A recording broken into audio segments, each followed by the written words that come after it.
हज्जाज को अब्दुल मुल्क ने मक्का, मदीना, ताइफ और यमन का नायब मुकर्रर किया था और अपने भाई बशर की मौत के बाद उसे इराक भेज दिया, जहां से वो कूफा में दाखिल हुआ।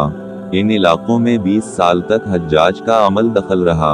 इसने कोफे में बैठकर जबरदस्त फुतूहात हासिल की। इसके दौर में मुसलमान मुजाहिदीन चीन तक पहुंच गए। हज्जाज बिन यूसुफ ने ही कुरान पाक पर अराब लगवाए। अल्लाह ताला ने उसे बड़ी फसाहत व बिलागत और शुजात से नवाजा था। हज्जाज हाफिज़े कुरान था, शराब नोशी और बदकारी से बचता था। वो जिहाद का दनी और फुतूहात का हरीस था, मगर इसकी तमाम अच्छाइयों पर इसकी एक बुराई ने पर्दा डाल दिया था, और वो बुराई वो थी सईद बिन जबीर का नाहक कत्ल। एक तरफ मूसा बिन नसीर और मोहम्मद बिन कासिम कुफ्फार की गर्दनें उड़ा रहे थे, तो दूसरी तरफ हज्जाज खुद अल्लाह के बंदों, औलियाओं और उलमा के खून से होली खेल रहा था।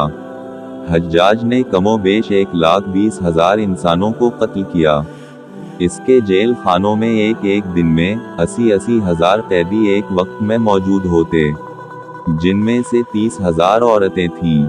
इसने जो आखिरी कत्ल किया वो अजीम ताबई और जाहिदो पारसा इंसान हजरत सईद बिन जबीर रजी अल्लाह ताला अन्हा का था। इन्हें कत्ल करने के बाद हज्जाज पर वहशत सवार हो गई। वो नफ्सियाती मरीज बन गया था। हज्जाज जब भी सोता, हजरत सईद बिन जबीर इसके ख्वाब में आकर इसका दामन पकड़कर कहते कि ए दुश्मन खुदा, तूने मुझे क्यों कत्ल किया? मैंने तेरा किया बिगाड़ा था। इसके साथ हज्जाज को वो बीमारी लग गई जिसे जमहरीरी कहा जाता है। इसमें सख्त सर्दी कलेजे से उठकर सारे जिस्म पर छा जाती है। वो कांपता था।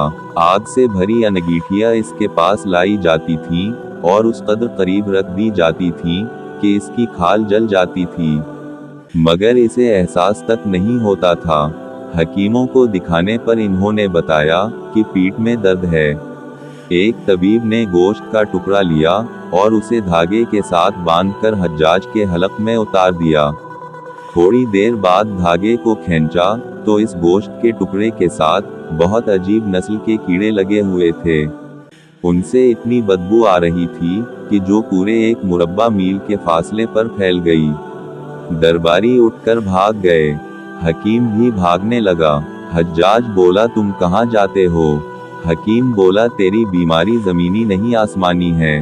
अल्लाह से पनाह मांग। हज्जाज जब हर तरह की तदबीरों से मायूस हो गया तो उसने हजरत हसन बसरी रहमत अल्लाह अलैहि को बुलवाया और उनसे दुआ की दरख्वास्त की।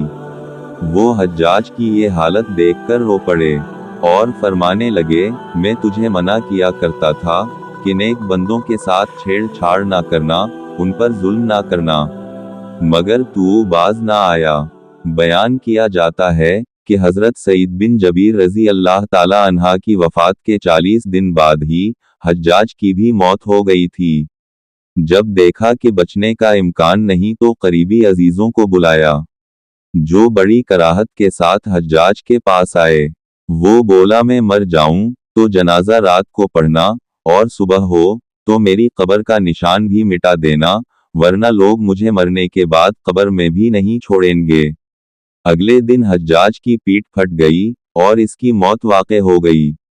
अल्लाह पाक जुल्म की रस्सी दराज जरूर करता है, लेकिन जब जालिम से हिसाब लेता है तो फरिश्ते भी खशियत इलाही से कांपते हैं। अरश हिल जाता है। अल्लाह जालिमों के जुल्म से हम सबको महफूज रखे। आमीन।